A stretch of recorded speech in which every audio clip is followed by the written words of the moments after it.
俳優、タレントの照英さんが自身のインスタグラムを更新。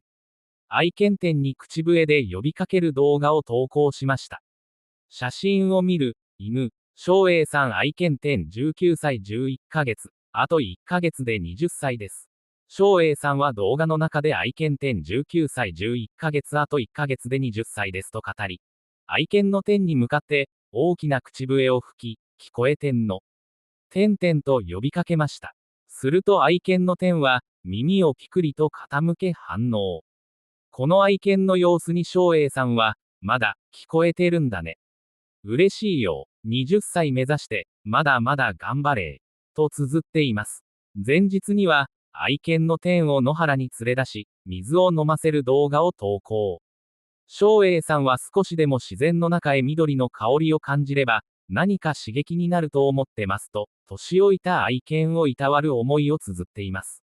投稿を見た人からは、すごいてんてんちゃんと聞こえてる。てんちゃんの姿に私が刺激されてます。20歳までもう少しだね、のんびりマイペースに日常を過ごしてね、素敵なお誕生日を。